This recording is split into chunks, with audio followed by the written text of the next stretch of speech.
सिद्धियां और 9 निधियां। अष्ट सिद्धि नव निधि के दाता, असबर दीन जानकी माता। राम रसायन तुमरे पासा, सदा रहो रघुपति के। आज तुम लोगों ने पुण्य करा होगा, शनिवार के दिन पूर्णिमा के दिन तुम्हें अष्ट सिद्धि नव निधि मिल गई। आज किस्मत वाले हो गए, भाग्यशाली। अष्ट सिद्धियां नव निधियां प्राप्त हो गई। गाते गाते पूरी जिंदगी हो गई थी, रोज हनुमान चालीसा पढ़ते थे, रोज बोलते थे अष्ट सिद्धि नव निधि की दाता। अष्ट सिद्धि थी कौन सी, नव निधि थी कौन सी? बच्चे पूछे तो बता तो सकते हो कि अष्ट सिद्धि ये है, नव निधि ये है, और किस किस चीज का क्या क्या लाभ है। अष्ट सिद्धि मालूम है? अरे जल्दी बोलो, नहीं मालूम? लिखना चालू करो बात।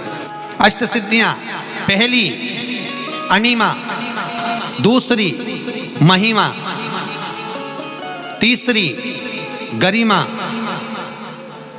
अष्ट सिद्धियों में पहली अणिमा, दूसरी महिमा, तीसरी गरिमा। ये हनुमान जी महाराज की जो अष्ट सिद्धियां हैं, इन सिद्धियों के लिए आपको ज्ञात होना चाहिए, हनुमान जी महाराज के जब घर में तुम रोज हनुमान चालीसा का पाठ करती हो, आज एक दिन हो गया, कल दूसरा दिन हो गया, तीसरा दिन हो गया, कैलेंडर में जो पंचांगो कैलेंडर हो, उस कैलेंडर में एक निशान बना कर रखो कि आपके 108 जब पाठ पूरे हो जाएं, तब 108 बाती आप हनुमान जी महाराज की इन अष्ट सिद्धियों के नाम से लगा दीजिए। जिंदगी में आपका कभी बाल बांका नहीं हो सकता और आपकी उन्नति को कोई रोक नहीं सकता, यह पक्का है। अष्ट सिद्धियां नवनिधियां 108 जब हनुमान चालीसा के पाठ हो जाए। और कभी कभी व्यक्ति के जीवन में ऐसा भी होता है कि भाई उसको बहुत तकलीफ आ जाती है कि मेरी दुकान नहीं चल रही, व्यापार नहीं चल रहा, मेरे साथ अच्छा नहीं हो रहा, मेरे को तकलीफ आ गई, शनि बढ़ गया, ये हो गया, ढैया हो गया, 7.5 हो गया, बड़ा तकलीफ, कहीं गिर रहा, कहीं पड़ रहा, तो उस व्यक्ति को 108 पाठ एक साथ कर लेना चाहिए। आज बैठा सुबह से शाम तक में 108 पाठ करके और फिर ये अष्ट सिद्धियों की बाती लगा दे। पर अष्ट सिद्धियों की जो बाती लगती है घृत में है, घी घृत, अष्ट सिद्धि, तो ये बाती। तो पहली अणिमा सिद्धि, दूसरी महिमा, तीसरी गरिमा, चौथी लघिमा, चौथी लघिमा, पांचवी प्राप्ति, पांचवी क्या है? प्राप्ति। छठी प्राकंभ, छठी है प्राकंभ। सातवीं है ईर्षत्व, ईर्षत्व, और आठवीं है वशिष्व, आठवीं है वशिष्व। ये हनुमान जी महाराज की 8 सिद्धियां और 9 निधियां।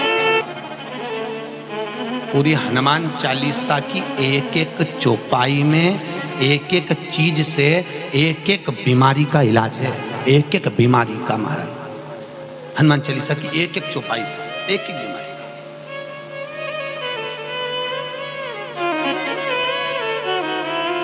हमारे जीवन को हम चौपाइयों के क्रम से एक एक शब्द का भान करें कि वो उससे हमें प्राप्ति क्या है। अष्ट सिद्धि नवनिधि किस जगह पर स्कंद जी दे रहे हैं? नवनिधियां जहां पर सेतु बंद हुआ, जहां पर सेतु। तो आप रामेश्वर जाएं, पुराने डाकघर के पास में आज भी 9 शिलाएं नवनिधि के लिए स्कंद देव ने वहां विराजमान करी थी। वहीं हनुमान जी महाराज ने जलपान करा था, वो स्थान आज भी विराजमान। आज पुराने गांव अभी बैसाख का महीना पड़ेगा, उस बैसाख के महीने में मात्र अगर 5 बेलपत्र और मट्टी के पात्र में रखा हुआ जल, मट्टी के पात्र से मतलब है कलश, जो माटी का जो कलश होता है आपके घर में जो रखा हुआ है, ये जरूरी नहीं है कि वो नया ही खरीदना पड़ेगा। आवाज सेट नहीं है। ये जरूरी नहीं है कि वो आपको नया ही कलश खरीदना है, नया ही आपको लेकर आना है, या नया ही आपको लेकर आओ।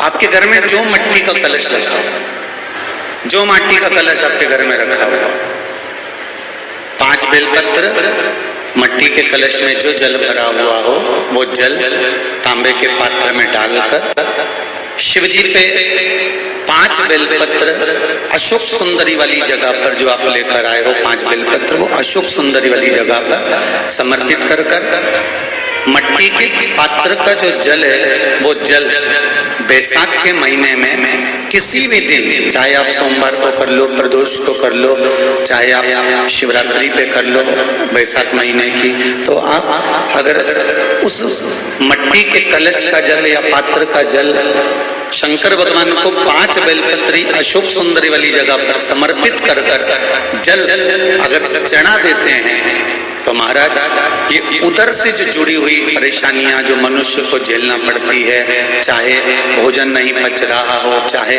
उदर में पत्थरी हो रही हो, या कोई अनेक परेशानियां जो उदर से जुड़ी हुई होती है, बैसाख के महीने में अगर प्रतिदिन मट्टी के पात्र का जल शिवजी को समर्पित करा जाता है तो उदर से जुड़ी हुई सारी समस्याएं अपने आप धीरे धीरे समाप्त होने लगती हैं। बेलपत्री की जड़ के नीचे, बेलपत्री के वृक्ष के नीचे 1 लोटा पानी चढ़ाने का नियम बना। रोज नहीं चढ़ा सकते, सोमवार की सोमवार चढ़ाओ, सोमवार को नहीं चढ़ा सकते तो प्रदोष के दिन चढ़ा लो, प्रदोष को नहीं चढ़ा सकते तो जो बैसाख के महीने में शिवरात्रि आएगी आप उस दिन भगवान शंकर को बेलपत्री के वृक्ष के नीचे जल चढ़ा लो। क्या होगा उससे?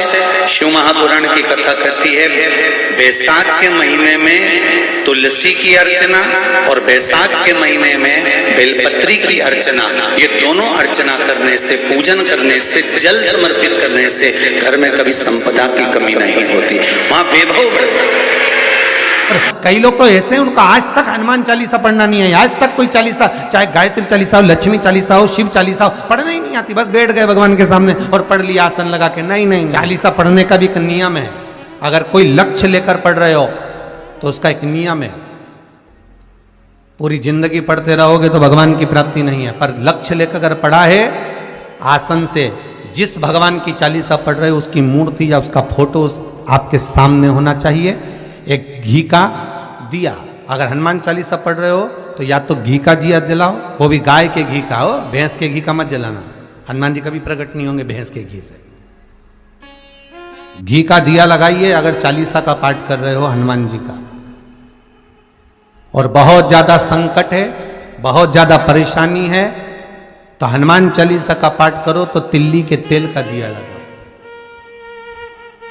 काली तिल के तेल का दिया, तिल का तेल का दिया हनुमान जी के सामने आसन बिछाकर। बहुत तकलीफ है तो 3 पाठ प्रतिदिन करो और एक आसन से जितने समय 9 बजे अगर आप बैठते हो पाठ करने तो 9 बजे ही बैठना है। 11 दिन तक प्रतिदिन 3 पाठ रोज करो। एक पानी का लोटा, कलश, तांबे का जल अर्थात तांबे का लोटा हो, स्टील का लोटा हो, तुम्हारे पास जो कलश हो उसमें जल भरकर, एक सिक्का उसमें पटक कर, एक लौंग पटक कर प्लेट से ढक कर रख दो और प्रतिदिन बस टाइम पर बैठकर पाठ करो। 11 दिन पूर्ण होंगे, जिस कामना से आपने पाठ करा है बस वो सिक्का, वो लौंग कलश में से निकाल लो, जल का आचमन करो और जिस काम के लिए करा है वो जल उस प्रयोग में ले लो। उस प्रयोग, किसी से बात करने जाना है तो वो जल पी कर जाइए, कोई से हाथ मिलाना है तो वो सिक्का, वो लौंग अपने हाथ में रखिए, अपने साथ रखिए।